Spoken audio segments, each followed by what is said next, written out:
Esta abeja tiene una suerte increíble. ¿Por qué? Porque se suponía que iba a morir. Steve y yo nos hemos puesto de acuerdo y hemos decidido sustituir la palabra excrementos por la palabra abalorios en el vídeo de hoy. Porque hoy habrá muchos abalorios. Y te sorprenderá saber cómo los usan los insectos y por qué los abalorios pueden matar abejas. ¡Cafecito!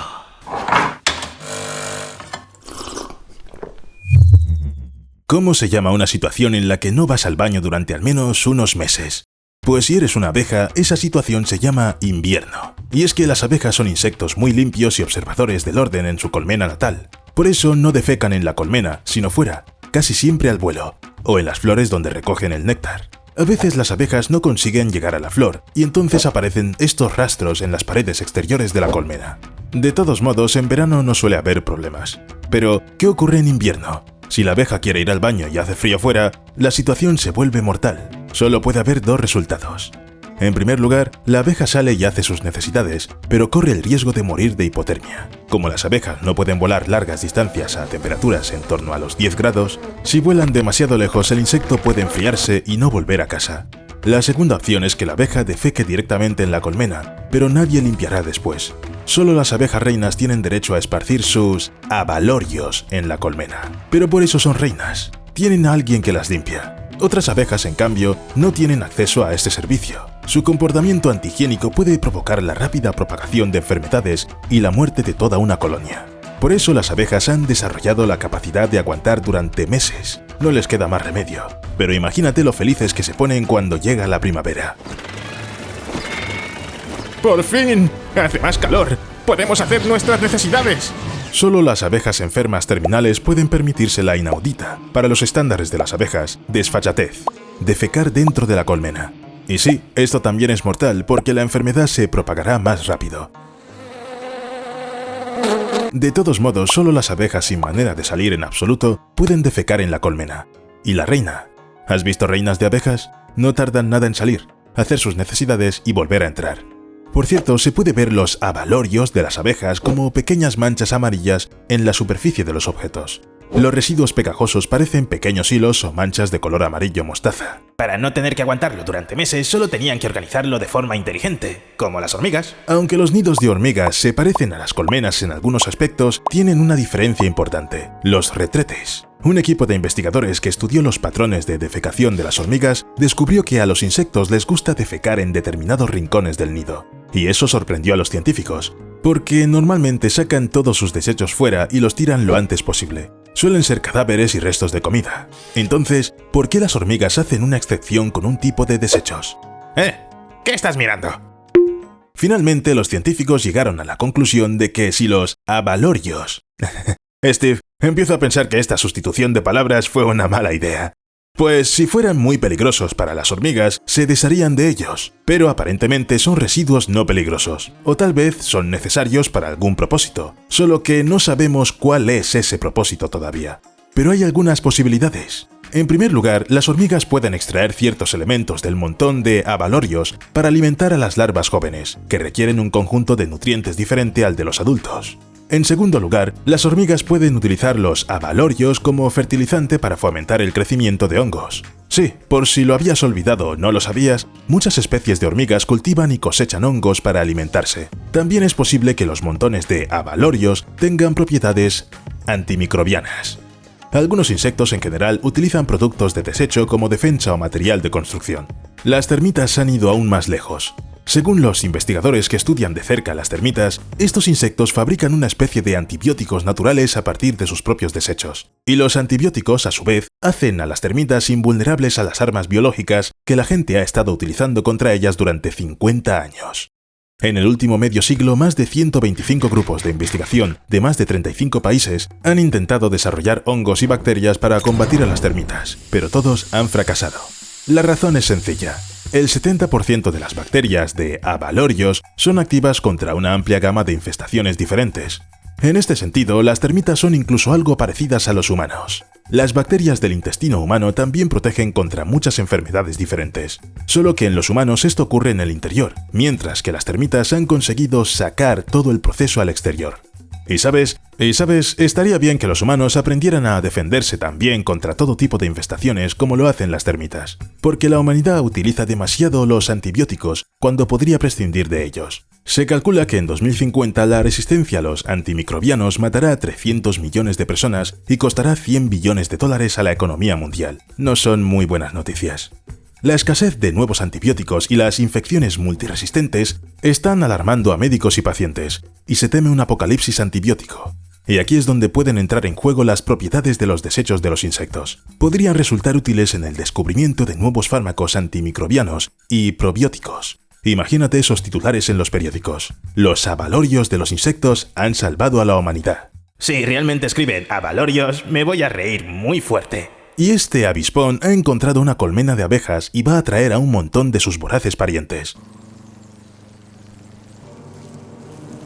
Pero las abejas tienen un arma secreta. ¿Adivina cuál? ¿Quién es ese Pokémon? Los avispones son invasores muy agresivos y mortales de las colmenas de abejas. Sin embargo, las abejas melíferas asiáticas han aprendido a defenderse untando las heces alrededor de la entrada de la colmena. Por ejemplo, las toman de los gallineros cercanos. Y es bastante difícil organizar una defensa hecha de las heces. Se necesitan varias obreras a la vez. Esta abeja fue capturada en el momento en que se preparaba para la defensa, y en su boca tenía, ya sabes qué, abalorios. Y esta defensa funciona, aunque no tiene muy buena pinta. Sobre todo si sabes de qué están embadurnadas las entradas de las colmenas. Aquí se puede ver muy bien. Se ha calculado que las colmenas con más manchas fecales tienen menos probabilidades de ser visitadas por avispones. Parece que los depredadores simplemente son reacios a masticar o frotarse contra las entradas cubiertas de heces. Pero es poco probable que los insectos estén familiarizados con la sensación de remilgo. Tal vez el olor de los excrementos sea simplemente muy desagradable para los avispones, o enmascare el olor químico que los avispones utilizan para marcar la colmena para sus compañeros de nido, para que todos los depredadores sepan a quién atacan hoy. ¿Qué se puede hacer si eres una sabrosa oruga que intenta esconderse de un pájaro hambriento? Utilizar los abalorios de pájaro. Un poco más y este vídeo se convertirá en un vídeo de bisutería. Pero no solo es importante enmascararse, sino hacerlo bien. A esta oruga se la comerá un pájaro, y de esta el pájaro ni se dará cuenta. ¿Cuál es la diferencia si ambas parecen heces? La posición del cuerpo. Lección de supervivencia número 1. Parecer heces de pájaro. Lección de supervivencia número 2. No basta con enmascararse así. Para parecer un montón de abalorios, tienes que convertirte realmente en un montón de abalorios. Es decir, adoptar determinadas posturas. Los investigadores colocaron más de 400 orugas falsas, enroscadas o rectas, en ramas de árboles, coloreadas de verde sólido o blanco y negro, un color habitual para los excrementos de pájaros. La posición del cuerpo no tuvo ningún efecto sobre el número de orugas verdes comidas, pero las orugas blancas y negras rectas fueron atacadas casi 3 veces más a menudo por los pájaros que las enroscadas. Sí que la forma importa. Ser un abalorio sigue siendo una habilidad. Bien, ya hemos resuelto los beneficios inesperados de los residuos, pero ¿qué hay de los daños inesperados? A lo largo de los siglos, el Taj Mahal se ha enfrentado a todo tipo de amenazas, desde el amarillamiento causado por la contaminación atmosférica hasta el deterioro de su fachada de mármol debido a los innumerables turistas que tocan las paredes. Pero recientemente la estructura ha sido atacada por un nuevo enemigo: enjambres de escarabajos que se crían en un río cercano. Sus abalorios tiñen de verde el mármol blanco.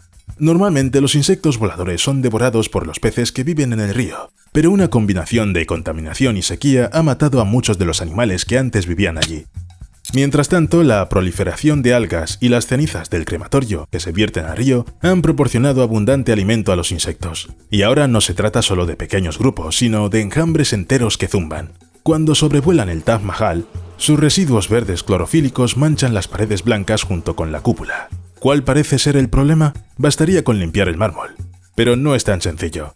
Aunque los abalorios por sí solas no pueden estropear el mármol blanco que cubre el Taj Mahal, limpiar los residuos de color verde de las paredes plantea un grave problema a los restauradores. Estas operaciones de limpieza pueden dañar la frágil estructura. Cuanto más pulcros y finos sean los ornamentos, más probable es que el lavado frecuente los dañe. Pero si quieres saber mi opinión, yo pienso lo siguiente. El Taj Mahal ha permanecido así 400 años. Y permanecerá otros 400 años. No le molestarán los residuos de insectos. Cuando entran en juego los hipopótamos es cuando empiezan los verdaderos problemas. Los investigadores observaron una vez que cuando el río Mara, en la frontera entre Kenia y Tanzania, crece, siempre hay peces muertos en sus orillas, a veces miles de peces. Los guardas locales echaron la culpa de la muerte de los peces a los agricultores que rociaban pesticidas en los campos río arriba, excepto que no eran los agricultores. Mediante experimentos cada vez más atrevidos, los investigadores identificaron a los verdaderos culpables, los hipopótamos. Según un estudio reciente, los hipopótamos a veces defecan tan profusamente que todos los peces que los rodean simplemente se asfixian. De esta agua no se puede esperar nada bueno. Por la noche los hipopótamos vagan por los pastos y durante el día vuelven a los ríos para refrescarse y protegerse de las quemaduras del sol. Pero los hipopótamos no solo se tumban en el agua, también procesan lo que comen, deshaciéndose de todo el exceso. Así, resulta que cada día unos 4.000 hipopótamos del Mara vierten unos 8.500 kilos de residuos en un tramo de río de solo 100 kilómetros de largo. No en vano los zoológicos ponen carteles como este junto a los recintos de los hipopótamos. Los hipopótamos son demasiado buenos eliminando el exceso de sus cuerpos. Durante la estación seca, cuando el Mara se vuelve poco profundo, algunas partes se vuelven especialmente espesas por los abalorios. El limo y el agua del fondo son un amasijo estancado de amoníaco, metano, sulfuro de hidrógeno y otras sustancias químicas que uno no quiere experimentar. Especialmente en esa concentración. Tampoco hay oxígeno. Casi todo el gas lo consumen las bacterias que digieren lentamente los desechos acumulados de los hipopótamos. Cuando llega la temporada de lluvias, arrastra todo esto río abajo. Estas corrientes reducen drásticamente los niveles de oxígeno en todo el río, hasta el punto de que los peces simplemente no pueden soportarlo y se asfixian. ¿Qué te parece la historia del desafortunado viaje al baño que hundió un submarino entero? Esta vez fue sin hipopótamos. Ocurrió en abril de 1945, pocas semanas antes de que Alemania se rindiera en la Segunda Guerra Mundial. El submarino alemán 1206 navegaba frente a la costa escocesa, cerca de Aberdeen. Entre las muchas ventajas tecnológicas y de ingeniería del barco, se encontraba un impresionante sistema de descarga de inodoros de alta presión. Descargaba los residuos directamente en el mar, incluso cuando el buque estaba sumergido. Todos los demás submarinos necesitaban salir a la superficie para hacerlo. Por desgracia, esta tecnología única fue lo que destruyó el buque. El 14 de abril, el capitán Schlitt entró en el baño y al girar las válvulas equivocadas, estropeó el sistema de descarga. Llamó a un ingeniero para que le ayudara a arreglar el problema, pero la situación fue empeorando. El agua de mar y con ella, lo que el capitán iba a tirar, empezó a llenar la sala. Por algún milagro, antes de que el submarino se hundiera, lo consiguieron subir a la superficie. Se perdió el control, la nave no podía moverse, y en ese mismo momento fue rodeada por patrullas británicas. Todo había terminado, por culpa del retrete. La bóveda de abalorios. ¿Has oído hablar de la cámara acorazada de semillas que se creó para preservar la diversidad de las plantas de nuestro planeta? Pues bien, los científicos quieren hacer una bóveda similar para poner muestras de abalorios humanos de todo el mundo. Con la construcción de esta cámara acorazada esperan proteger la diversidad microbiana del mundo. Los investigadores también han llegado a la conclusión de que el aumento de enfermedades como la obesidad, la diabetes, el asma, las alergias, la enfermedad inflamatoria intestinal, la enfermedad de Alzheimer y el autismo puede estar relacionado con cambios en el microbioma humano. En términos sencillos, el número de microorganismos beneficiosos en nuestro intestino ha disminuido, y eso no tiene nada de bueno. Para no perder por completo esta importante diversidad, los científicos quieren preservar más abalorios. Es una gran idea, aunque suena un poco rara. Laboratorios urinarios. Las fotos de un urinario de aspecto extraño en un centro comercial del distrito financiero de Pekín se han hecho virales en internet y han provocado un acalorado debate. Al parecer dispone de una pantalla digital con una unidad de procesamiento de pagos incorporada que permite a los usuarios someterse a un análisis de orina después de haber orinado, lo que significa que el urinario probablemente tiene sensores ocultos que analizan la orina en busca de un montón de marcadores, como calcio, glucosa, proteínas y otros. La información que aparece en la pantalla sugiere que el desarrollador ha obtenido varias patentes para la tecnología de análisis de orina, pero la exactitud de los resultados es discutible y probablemente escandalosa por parte de los profesionales del laboratorio. $1 millón en limosnas. Un hombre indio llamado Bharat Jain está siendo apodado el mendigo más rico del mundo después de que amasara $1 millón en las calles de Mumbai. El hombre nació en una familia pobre. No consiguió educarse y se dedicó a la mendicidad. Un destino triste, pero no de lo más inusual. Sin embargo, ahora la fortuna de Jain ronda el $1 millón, y con semejante capital su familia está prosperando. El hombre reveló que gana unos $728 al mes mendigando, lo que le permite tener un piso de 2 habitaciones y alquilar sus 2 tiendas por unos $364 al mes. Dependiendo de la generosidad de desconocidos, puede reunir $30 en 10 o 12 horas. Sí, has leído bien. Aunque ya es rico, sigue mendigando. ¿Y por qué dejar de hacerlo si funciona? Un pulpo en el esófago. ¿Quieres obtener una nueva fobia? Los médicos de Singapur se llevaron una sorpresa al encontrar un pulpo alojado en el esófago de un hombre cuando le hicieron un examen gastrointestinal. No, el hombre estaba vivo, simplemente no se encontraba bien, así que decidió hacerse un chequeo. Este singapurense anónimo se dio cuenta por primera vez de que algo iba mal cuando empezó a vomitar después de comer. Como la dolencia no desaparecía, fue al hospital y los médicos le hicieron una tomografía computarizada. Al principio encontraron una especie de masa densa, pero luego se dieron cuenta de que era un pulpo entero. Al parecer, había entrado en el cuerpo con la comida y se había adherido al esófago de una forma increíble. No, el pulpo ya estaba muerto, solo que permanecía crudo, y eso, al parecer, ayudó a que se adhiriera al interior.